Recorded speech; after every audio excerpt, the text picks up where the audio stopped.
Definitely. So that's the La Liga roundup. We'll be doing more in-depth thing some other time, but right now we want to move on to the next league, and it was an exciting race towards the end. Although it didn't start that way in the Serie A. Yeah, the Serie A, the champions are Juventus, led by Sarri from Chelsea, who was formerly from Chelsea. He's not formerly from Juventus too. He was literally sacked. Yeah, okay, yeah. He just got sacked a few days ago after winning the league. But then again, he did lose in the Champions League. So, but still, he still won the league with Juventus. And okay, it was a three-horse race with, in the Serie A to an extent. But in the end, towards the end, it is of course Juventus. So it's between Juventus. Inter Milan was in it for a long time, but towards the end, they screwed up. As well as surprisingly, Atlanta. Atlanta was chasing him for top 2 for a while.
You sitting from afar looking at it would say, yeah, you got all of it, bro. What do you got to complain about, right? But is it just a Conte thing in general?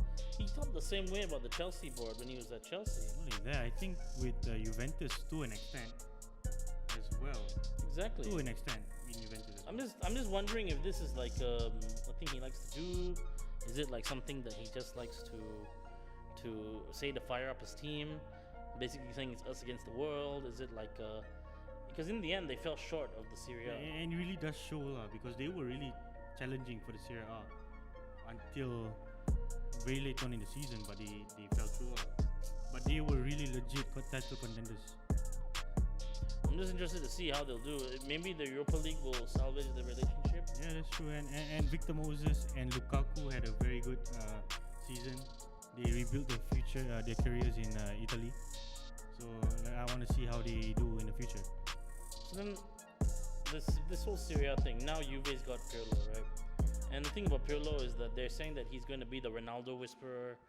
And basically, they don't want to go young. They don't, in terms of squad, they want someone who can work with the older squad that they have right now, built around Ronaldo, to challenge for the Champions League, which is their ultimate goal. I just think, wow, that's a lot for Andrea Pirlo. Yeah, his first time managing in Italy. And he was just appointed under 23 a few days before this appointment. I think the footballing brain's there. It's there with Andrea Pirlo. The only question is how much experience, I think. Exactly. In terms of management. Yeah. So, as a player, of course, he's respected the world over. But how much respect will players like Ronaldo, with players like, I'm not going to say Dybala because I don't know what Dybala's status is right now. If Dybala transfers from Juve, I wouldn't be surprised. But with players like Chiellini, Bonucci, Elite, then now they're going to have Arthur next season as well from Barcelona. Yeah, and Pjanic is going the other way. Exactly, Pjanic is going the other way. That's a huge turnover in Juventus right now. So what do you think about, will he be able to drum up the respect as a manager with these players? I think in terms of respect, there's no issue. But for me, his experience maybe gonna play a big issue. Let's see. In terms of respect, I think there's no issue there. It's just about experience and how he deals with all the issues of a manager. It could go two ways, actually. It could go down the route of Zinedine Zidane, where Pirlo steps in and he's a mad genius and they win like 5 Champions Leagues in a row. Or it could go through Ryan Giggs. He could go I was going to say Paul Scholes, but Ryan Giggs too. Yeah, that sounds great. So pretty much, yeah, that's Pirlo. I mean, time and again, there has been proof that a quality footballer does not make a quality manager.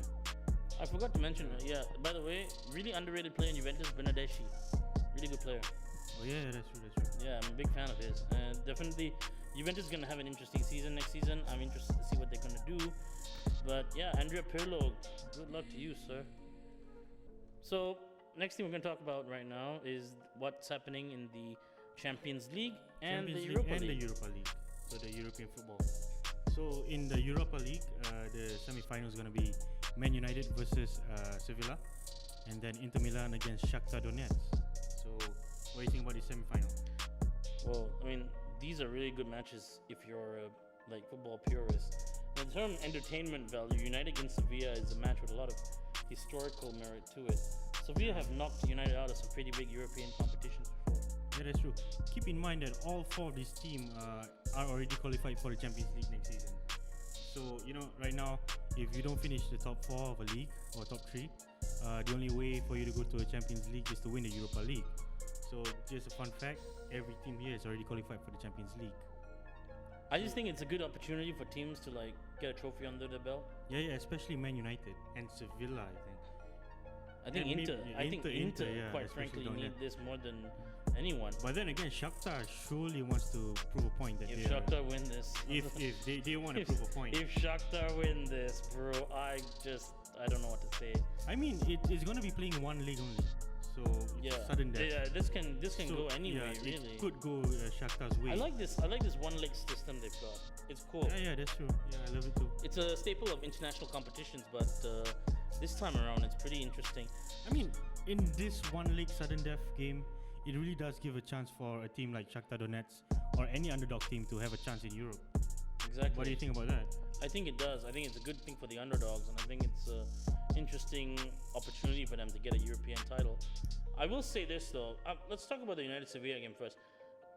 They've done very well, United. They've come up big time. I would say their opposition in the last match was not really like stellar. They played Copenhagen. Yeah, that's true. That's true. And no disrespect to Copenhagen, which has a pretty decent, okay team, but it's just they were not a match for United. Even though it was a very tight game, it came down to a penalty very late on. I think they're playing Sevilla, and Sevilla have crushed all opposition before them. Yeah, Sevilla does have a very good history against English teams. Yeah, they just beat Wolves, and yeah, that's a very fun fact. yeah, and Liverpool before this in the final. In the final, and they're also one of the record holders for this competition in general. Yeah. And they just finished 4th, so they really want to win this to prove that this season is a success. A fun fact: do you know who the manager of Sevilla is? It's Lopetegui. Oh, okay, that's a very good fun fact. It's the former Spanish manager and Real Madrid manager who left both jobs. Yeah, that didn't end well. Yeah, in 2018. Yeah, he had a bad season, but he's pretty much reclaimed himself here.